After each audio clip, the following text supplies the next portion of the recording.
지난 2년 동안 저는 공명성전에서 여러분과 이 2부 예배에 만나서 하나님의 말씀을 전했습니다. 그때와 다르게 2년이 지난 올해는 좀 더 다가오는 느낌이 좀 남다른 것 같습니다.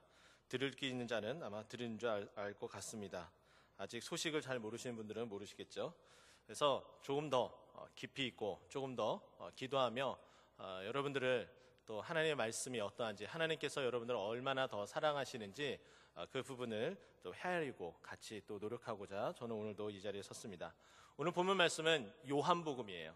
이 요한복음이 기록된 그 이유와 목적을 다른 책과 달리 이 요한복음은 정확하게 우리에게 소개해주고 있습니다. 요한복음 20장 31절, 20장의 마지막 절인데요. 오직 이것을 기록하면 이라고 시작되는 이 구절은 너희로 예수께서 하나님의 아들 그리스도이심을 믿게 하려 함이요 라고 먼저 이렇게 이야기합니다. 자, 여기서 너희는 바로 요한의 공동체, 요한과 함께 신앙생활하는 그 요한의 공동체에게 알리는 것이고, 그리고 2000년이 지난 지금의 시점에서는 바로 우리에게까지 이 말씀이 그대로 이어져서 우리가 이것을, 이 요한복음을 읽을 때마다 예수께서 하나님의 아들 그리스도이심을 알게 하기 위한 그 목적대로 우리는 이 말씀을 읽어 나가야 되는데요. 계속해서 더 이어져서 또 너희로 믿고 그 이름을 힘입어 생명을 얻게 하려 함이라 라고 말씀하고 있습니다. 요한복음 20장 31절에 있는 이 말씀처럼 우리가 예수님께서 하나님의 아들 그리스도이심을 믿을 뿐만 아니라 그 이름을 힘입어서 바로 생명을 얻게 하는 것이 이 요한복음을 기록한 목적입니다.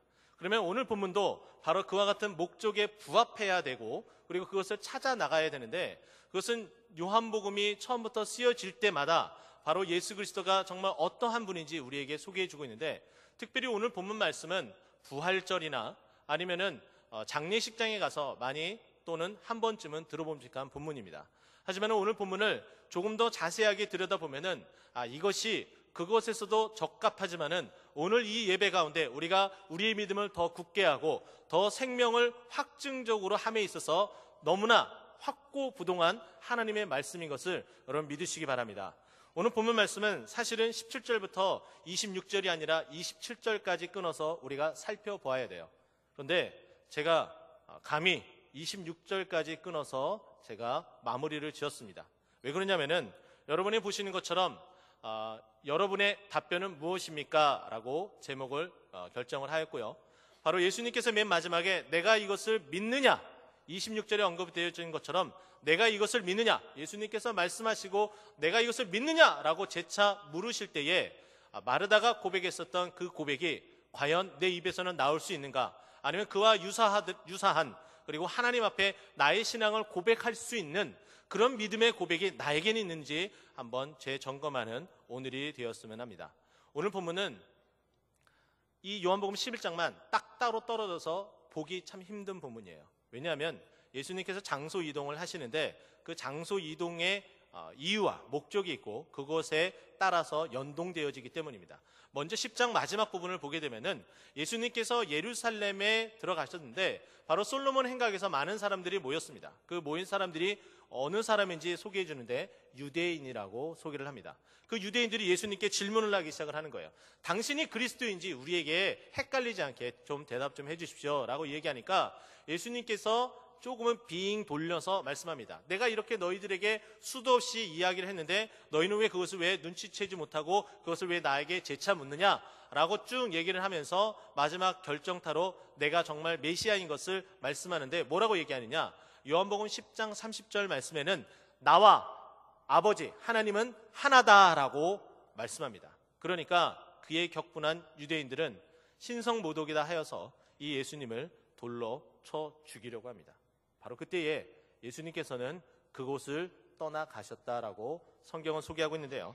10장 40절 말씀에는 바로 예수님께서 그곳을 떠나서 어디로 갔는지 소개해주고 있는데 바로 요단 건너편으로 가셨는데 그 요단 건너편이 어디냐면은 바로 세례 요한이 세례를 주었던 곳임을 명기하고 있습니다. 그러면 세례 요한이 세례를 주었던 것이 과연 어느 곳인지 우리는 지명이 언급되어지지 않기 때문에 잘 모르겠는데 요한복음 1장 28절을 살펴보게 되면은 바로 그곳이 요단 건너편 베단이라고 소개하고 있습니다. 참 아이러니컬하죠. 오늘 본문의 그 장소도 바로 베단입니다. 같은 장소냐고요? 아니요, 전혀 다른 장소입니다. 요단 건너편이라고 말하고 표현하는 것은 바로 요단 동편을 말하고 있고, 오늘 본문에 나타나고 있는 바로 이 베다니는 바로 요단 서편에 있는 예루살렘에서 오늘 본문에 나와 있는 것처럼 한 5리 정도 떨어져 있다고 하는데, 그러면은 우리나라 단위로 수치로 우리가 쉽게 이해할 수 있는 거리 단위로 환산하면은 대략 2km가 되겠죠. 하지만 실질적으로 예루살렘에서 이 베다니까지의 이 거리를 살펴보게 되면은 3km에서 4km 사이 정도가 된다고 합니다. 조금 더 긴 거리지만은 어쨌든 가까운 거리이기 때문에 오늘 본문에서 많은 유대인이 조문하러 온 것도 바로 그와에서 확인해 볼 수 있는 바입니다. 그런데요, 한 가지 또 우리가 생각해 봐야 될 그런 부분은 베단이라는 곳의 그 이름의 뜻이에요. 이 베단이라는 그 이름의 뜻은 바로 가난한 자들의 동네, 가난한 자의 집이라는 뜻을 가지고 있습니다. 히브리어의 베트는 집인데, 아나니아라는 이 표현이 바로 가난이라는 뜻으로서 바로 가난한 사람들이 모여서 사는 동네임을 우리는 확인해 볼 수가 있습니다. 그런데요, 예수님을 너무나 사랑한 나머지 향유옥합을 깨뜨린, 바로 그렇게 헌신적으로 살아왔었던, 가난함에도 불구하고 하나님 앞에 헌신했었던 바로 마르다, 마리아, 그리고 나사로가 함께 동고동락하며 사는 동네가 바로 베다니였습니다. 바로 그곳에서 예수님이 사랑하시는 바로 이 세 남매가 열심히 또 부지런히 살고 있었는데요, 갑작스런 오라비의 병듦과 그리고 죽음이 이들에게 찾아오기 시작했습니다. 오라버니가 아팠을 때에 예수님이 계셨으면 하는 그런 바람 마음에 소식을 전하러 예수님을 빨리 모셔오기 위해서 예수님이 있는 곳, 바로 요단 건너편 동쪽에 있는 베단이라는 곳에 사람을 보냅니다. 그런데 그 소식을 듣고 나서 예수님께서는 조금만 있다 가자라고 이야기하면서 이틀을 더 유하여야겠다, 머물러야겠다라고 11장 6절에는 언급을 합니다. 그리고 나서 조금 더 지체한 후에 바로 나사로가 있는 바로 그곳에 오는데, 오면서도 나사로가 잔다라고 이야기하며 오게 됩니다. 그런데 오늘 본문 말씀은 17절에 이렇게 언급합니다. 예수께서 와보시니 나사로가 무덤에 있은지 이미 나흘이 되었다. 이 나흘이라는 이 기간은 굉장히 긴 기간을 의미를 하고 회생 불가능한 기간을 말하고 있습니다. 왜 그러냐면요, 미시나라는 유대인의 기록된 그 기록물에 의하면은 사람이 죽고 나서 다시 부활할 수 있는, 회생할 수 있는 그 기간을 3일로 생각을 하고 있습니다. 이것은 바로 동서고금을 막론하고 우리나라에서도 3일장을 치르는 이유가 바로 여기에 기인한다고 볼 수가 있습니다.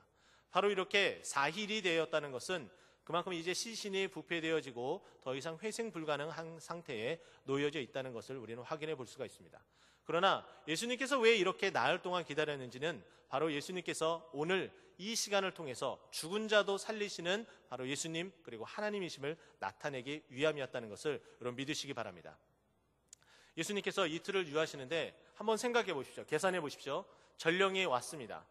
대략 거리가 요단 동편, 저편 그 베다니에서 이쪽 예루살렘 인근의 베다니까지 그 거리가 대략 하루 정도 걸린다고 합니다. 그러면은 하루 동안 왔습니다.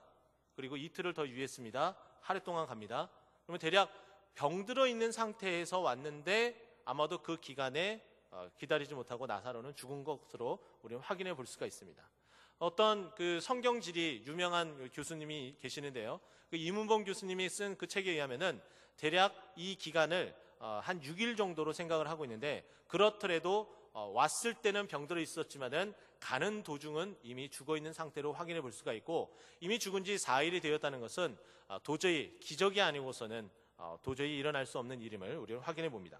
자, 그런데 바로 그 장소가 다시금 우리에게 18절에 소개하고 있는데요, 베단이라고 소개를 합니다. 그러면서 이곳이 예루살렘에서 가깝다. 자, 그렇게 가까우니까 19절에 보니까 많은 유대인이 마르다와 마리아에게 그의 오라비일로 위문하러 왔다라고 소개를 하고 있습니다. 과연 이렇게 많은 사람들이 어떻게 이렇게 가난한 동네에 예루살렘으로 더 많은 사람들이 왔을까 우리는 생각해 볼 수가 있는데, 첫 번째는 이런 부분이겠죠. 나사로가 열심히 살았고 마르다와 마리아도 열심히 살았음을 확인해 볼 수가 있습니다. 또 한 가지는 유대인들도 마찬가지지만은 우리나라에서도 이런 일들이 자행되었었죠. 어떤 일이냐면 장례식장에 보면은 곡하는 사람들을 두는 경우가 있습니다. 그래서 조문객이 오면은 아이고 아이고 이렇게 곡을 하는 분들이 이제 있었던 것으로 저는 기억을 하는데요. 바로 그렇게 곡하는 사람들을 돈으로 사서 장례식장에 두는 경우들도 있었습니다. 그리고 또 한 가지는 탈무드의 기록에 의하면은 병든 자를 병문안을 했을 때에 자신의 지옥으로부터 벗어날 수 있는 은혜를 주신다라고 하는 그런 기록이 있어요. 그러니까 이 장례식장에 자주 들르는 것도 내 영혼을 위해서 내가 지옥에 가는 것을 벗어나기 위한 유대인의 독특한 어떤 그런 모습이라고 볼 수가 있습니다. 저는 다 접어두고 저는 첫 번째 말씀드렸던 나사로와 마르다와 마리아가 열심히 살은 것으로 저는 생각이 되는데요. 왜냐하면 예수님께서 마르야와 마르다와 그리고 나사로를 사랑하였다라고 성경은 이야기를 하고 있습니다. 예수님께서 사랑하는 사람은 저는 정말로 열심히 살아가는 사람이 아닌가 저는 그렇게 생각을 해봅니다. 저도 많이 사랑하는 것 같아요. 여러분도 많이 사랑하시죠? 네. 왜 그러냐면요, 마태복음 25장에 보면은 달란트 비유가 있어요. 예수님께서 뭐라고 말씀하십니까? 5달란트와 그리고 2달란트 이상을 남긴 바로 그 충실된 종에게 착하고 충성된 종아라고 이야기합니다. 그러니까 예수님께서 게으른 종은 싫어하지만은 충성된 종, 열심히 살아가는 종은 정말 사랑한다는 걸 우리가 알 수가 있어요. 그래서 우리는 이것을 미루어 짐작하건대 열심히 살아갔으니까, 그리고 경제적인 부분을 거의 혼자 책임지고 있었던 나사로의 죽음의 망연자실하고 있는 이 마르다와 마리아에게 위로하기 위한 많은 사람의 조문이 이어졌던 것으로 확인해 볼 수가 있습니다. 그리고 또 한 가지는요, 왜 이런 상황을 만들어 놓고 많은 사람이 이렇게 와 있을 때에 예수님께서 딱 등장했는지 우리는 확인해 볼 수가 있는데, 제가 좀 전에 말씀드렸던 것처럼 유대인은 예수님이 하나님과 자기가 하나라고 고백했었던 10장 30절의 그 고백으로 인해서 돌로 죽이려고 했었는데, 그들의 믿음마저도 그들의 믿음 없음으로 행했었던 그 행동을 돌이켜서 예수님께서 그 나사로의 집의 현장에서 바꿔주기 위한 예수님의 큰 그림인 것을 우리는 확인해 볼 수가 있습니다. 자, 그래서 많은 유대인이 이렇게 왔는데, 예수님께서 20절에 보면은 예수님이 오신다는 말을 듣고 마르다가 맞이하러 뛰쳐나간 모습을 확인해 볼 수가 있습니다. 그런데 마리아는 앉아 있었대요. 그러면 마리아는 믿음이 없어서 뛰쳐나가지 않았나 이런 생각해 볼 수가 있는데, 그렇지 않습니다. 뒤 이어서 아래로 쭉 내려가 보시면은 28절에 보면은 이 말을 하고 돌아가서 가만히 그 자매 마리아를 불러 말하되 선생님이 오셔서 너를 부르신다 하니, 29절의 말씀 보면 이 말을 듣고 급히 일어나 예수께 나아갔다라고 표현합니다. 마리아도 나가고 싶었지만은 조문을 받는 조문객의 입장에서, 상주된 입장에서 한 사람은 남아 있어야 될 상황이었기 때문에 마르다가 뛰쳐나가니까 마리아는 그저 그곳에 앉아서 조문객을 받았던 것으로 확인해 볼 수가 있습니다. 자, 이렇게 마르다가 가서 이제 자신의 그 상황에 대해서 그 심정을 토로하는 구절이 바로 21절이에요. 마르다가 예수께 여짜오되 주께서 여기 계셨더라면 내 오라비가 죽지 아니하셨겠나이다 라고 이야기해요. 이 말은 뭐냐면은 약간 푸념 섞인 이야기예요. 예수님, 저를 사랑하는 줄 알아요. 저희가 얼마나 힘든지 아시죠? 근데 예수님이 이 힘든 바로 그때 우리 오라비가 병들어 있을 때 예수님 병 고치는 능력 저희가 다 알고 있는데 조금 일찍 오셨으면은 안 죽을 수도 있는데 왜 이제 오시나요? 이제라도 오셨으면은 우리를 좀 위로해 주세요 라고 얘기하는 구절이 뒤이어서 22절까지 나타납니다. 약간은 푸념 섞였지만은 그 푸념 섞임을 뒤로 한 채 22절 보니까 그러나 라고 전환을 시켜주죠. 그리고 나서 나는 이제라도 주께서 무엇이든지 하나님께 구하시는 것을 하나님이 주실 줄 아나이다. 이 오라비를 살려달라는 표현이 아니에요. 그저 오라비는 이제 없지만 우리가 살아갈 수 있도록 축복해 주세요 라는 거예요. 그러니까 온전한 믿음이기보다는 사실은 푸념과 그리고 기복적인 신앙이 오히려 더 짙게 깔려져 있는 모습을 우리는 확인해 볼 수가 있습니다. 그랬더니 그 이야기를 가만히 듣고 계셨던 예수님이 드디어 본격적으로 그 믿음을 확인시켜주고 많은 유대인들이 있었던 그들에게도 정확한 믿음을 주시기 위해서 말씀하기 시작합니다. 23절, 예수께서 이르시되 내 오라비가 다시 살아나리라. 이 말을 듣고 나서 마르다는 부활신앙은 있었어요. 왜냐하면 바리새파에 속해 있었던 것으로 확인해 볼 수가 있는데, 왜냐하면 사두개인은 천사도 없고 그리고 부활도 믿지 않는데 바리새인들은 바로 그 부활을 믿었기 때문에 바리새파를 통해서 교육을 받았었던 이 마리아는 바로 부활 신앙을 가지고 있어서 바로 예수님께서 그 말과 함께 마르다는 이렇게 24절에 이야기합니다. 마르다가 이르되 마지막 날 부활 때에는 다시 살아날 줄을 내가 압니다. 지금 살아나는 게 아니라 마지막 때라고 표현을 하고 있어요. 멀리 가도 너무나 저 멀리 가 있죠. 그랬더니 예수님께서 그 말을 정확하게 캐치를 하시고 그리고 진짜 하고 싶었던 말씀을 이제 25절에 말씀합니다. 예수께서 이르시되 나는 부활이요 생명이니 나를 믿는 자는 죽어도 살겠고 라고 말씀합니다. 여기에 나는 부활이요 생명이다 라고 표현되어지고 있는데 이 본문을 가만 살펴보게 되면 바로 헬라어 에고 에임인 것을 확인해 볼 수가 있습니다. 요한복음에 기록된 목적을 제가 말씀드렸던 것처럼 예수께서 하나님의 아들인 것을 계속 나타내고 있는데 이 에고 에이미는 출애굽기 3장 14절 말씀 보게 되면은 하나님께서 모세를 부르는 그 장이에요. 모세의 소명장이라고 소개되어지죠. 바로 그 소개되어지는 출애굽기 3장 14절에 바로에게 내가 어떻게 말을 하며 그리고 나를 따라와야 되는 바로 이 이스라엘 백성들에게는 어떻게 말을 해야 됩니까? 라고 했을 때에 바로 그 이스라엘 백성들에게 할 말을 가르쳐 주시는데 바로 참신 여호와 하나님이 어떤 분인지 소개하는 바로 그 구절이 3장 14절이에요. 그래서 나 여호와는 스스로 있는 자다라고 소개하는 구절이 바로 이 3장 14절인데 이 히브리어로 된 이 스스로 있는 자 아도나이라는 이 여호와라는 이 표현을 헬라어로 바꿔서 번역한 70인경에 나타나는 그 단어를 살펴보면은 이것이 바로 에고 에임이에요. 놀랍지 않습니까? 바로 그 표현을 해요. 근데 많은 학자들은 이 요한복음을 보면서 곳곳에 그런 부분들이 나타나고 있어요. 요한복음 10장에는 나는 양의 문이다. 이것이 바로 에고 에임이고요. 우리가 오늘 함께 교독한 교독문 첫 시작이 어떻게 됩니까? 나는 포도나무요. 이 요한복음 15장에 나타나는 나는 포도나무요. 이것도 에고 에임으로 나타납니다. 그래서 혹자는 그냥 일반적인 표현이기 때문에 굳이 애써서 바로 그렇게 연결시킬 수는 없다라고 표현하는데 저는 그렇게 생각하지 않습니다. 왜냐하면 바로 이 기록된 목적과 또 한 가지 아주 요한복음의 특별한 구절이 있는데 그 구절 때문인데요. 요한복음 18장 6절에 보면은 아주 재밌는 표현이 나옵니다. 예수님께서 마지막 로마의 군사에 의해서 붙잡히는 장면이 나와요. 근데 그때 동행했었던 사람은 바로 예수를 파는 가룟 유다입니다. 가룟 유다가 그곳에 동행을 하는데 이들이 가지고 왔었던 물건이 무엇인지 우리에게 소개를 해주고 있는데 등과 횃불과 무기를 가지고 왔다고 이야기해요. 자, 무기는 그렇다 치고요.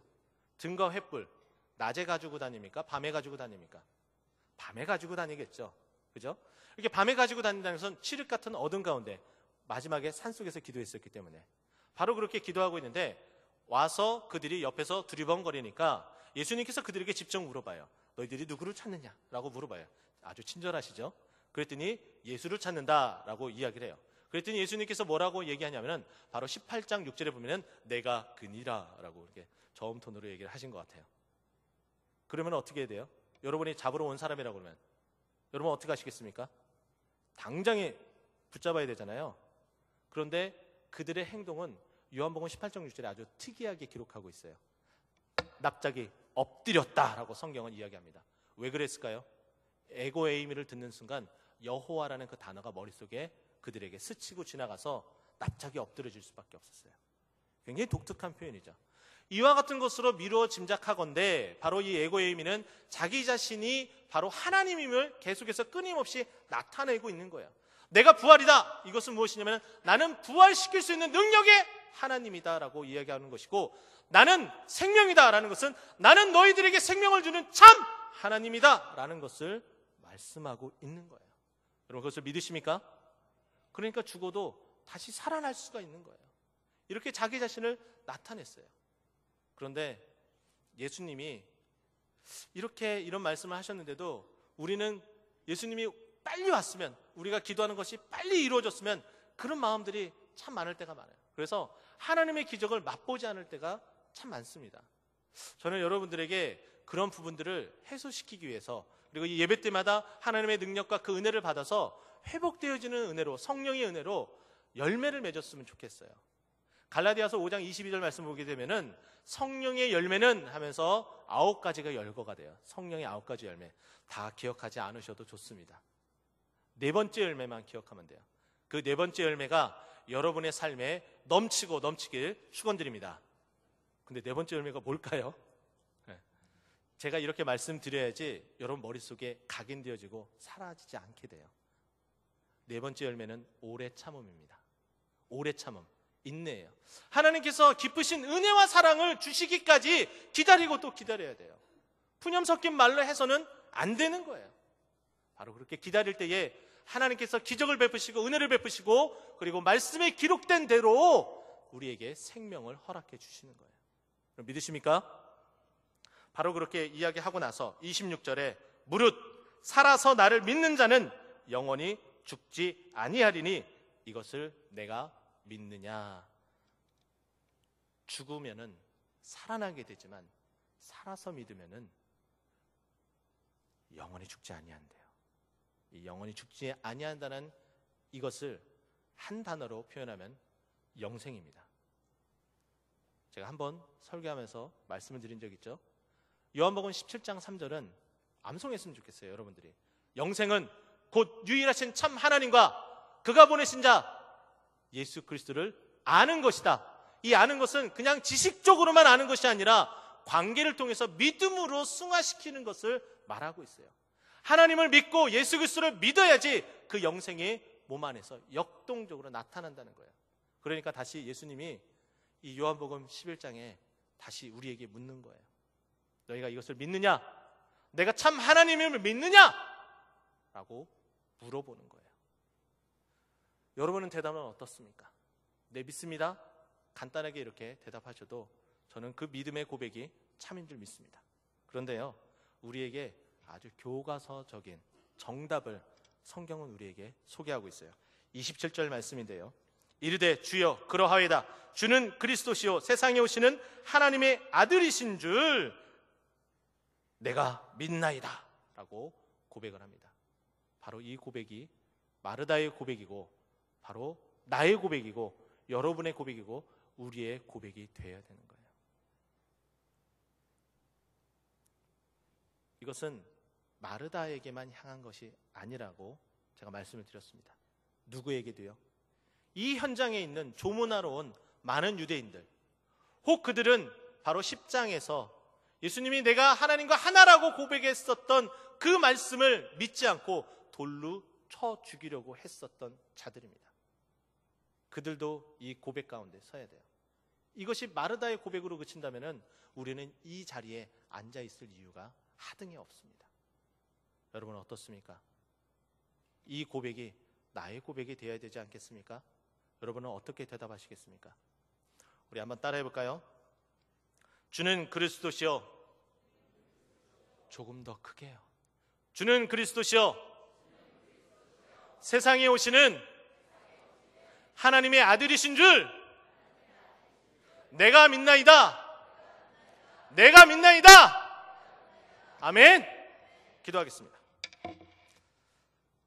주는 그리스도시요 세상에 오시는 하나님의 아들인 줄 우리가 예수님을 그렇게 믿고 마르다의 고백이 나의 고백이 되도록 주님 이 시간 역사하여 주시옵소서. 하나님 우리에게 믿음의 열매 성령의 열매가 가득가득 맺혀지게 역사하여 주시옵소서. 이 모든 말씀을 예수님의 이름으로